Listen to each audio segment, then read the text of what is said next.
Video time. I feel like there is a lot going on in the world. Wow, dropping some big news there, Charlie. Tempted to restart this video, but I won't. It's February. Anyone else thinks that February feels a little bit like January? More of the same. We're still at home, at least in the UK. Not too much has changed. Look, there's something that we need to acknowledge, and I've been discussing this a lot with my clients lately, and that's that what is going on in the world right now is not normal. Our lives used to run in relatively predictable ways, and that's how our brain works, right? It gets into rhythms, routines, and habits. It can predict what's going to happen next, and so it can go into autopilot, and that way it can function effectively. And what this pandemic has done has triggered us, our survival instinct. We don't feel safe. And of course we don't feel safe. When we were told to stay home, space, cover your face. And this just wearing masks, seeing these visible signs everywhere is causing us to be afraid. And with good reason, because, there is a pandemic, there is a virus that is, causing a lot of overwhelm to the healthcare systems. People are dying, and a lot of people are surviving. I don't want to get into the whole pandemic piece, but the main thing to say is that we need to acknowledge that our survival feels threatened, because that is something that's switched on in our brains. And when our brains are activated into a sort of survival mode, they start scanning for threats.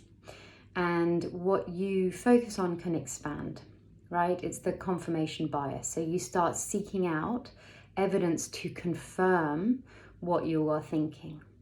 And so if you don't realize that your survival instinct has been triggered, you're not going to understand that that program is running in the background. It's like a computer that has got so many tabs open and these programs running in the background, the program being anxiety and fear and scanning for danger. And it's slowing our systems down. And that's why people are experiencing brain fog. They're experiencing difficulties in concentrating.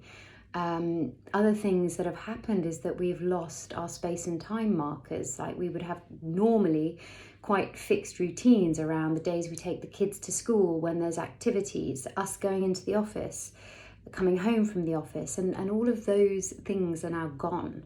We basically, the few of us are going from our kitchens to our bedrooms.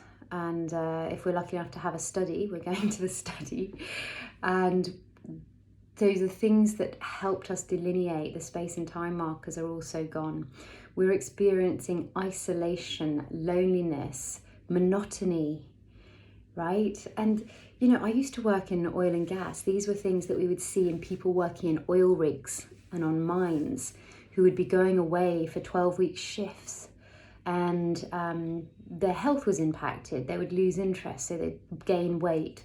And all of these things impacted their mental health and well-being. And so I'm now seeing these same things happening for my clients, for all of us. We're all going through this.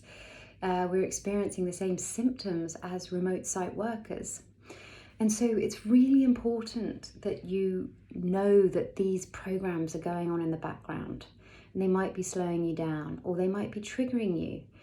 A lot of my clients are actually sort of feeling a bit more paranoid, sort of scanning and starting to think bad things are going to happen, and maybe thinking about people they know well and going, well, what if they double cross me? Or, it's crazy stuff that unless you are conscious that you have been triggered into a fear mind, a survival mind, you're never going to question that. And so how do you get out of it? There's a wonderful psychologist called Daniel Siegelman. I don't know if I've said his name right, but he describes the brain in this way. He says that you have your spinal cord, And then this is your sort of amygdala and your limbic system that controls a lot of your automatic responses. It's your more primal brain. Over the top of this, you have your prefrontal cortex, right? And so if I turn my head, this is meant to mimic the brain. And so when we are in our rational, logical, thinking brain, we are using our prefrontal cortex. When something triggers, if we're tired, overwhelmed, stressed, someone pushes our buttons, he says we flip our lids and then we start getting operated. We're operating through this more primal brain, which is the flight, fight, or freeze type of brain. Now, one of the quickest ways that we can come back to a calm, more rational state is by tuning in and asking ourselves, where am I right now? Who is running the show?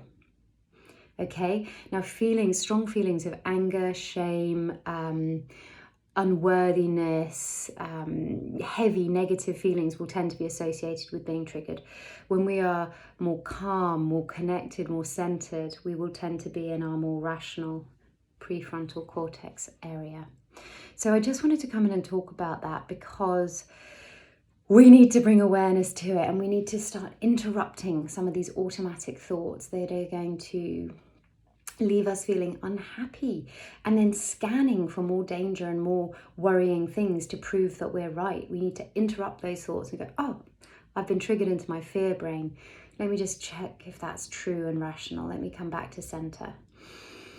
And again, one of the quickest ways you can do that is through slowing down your breathing. Yeah.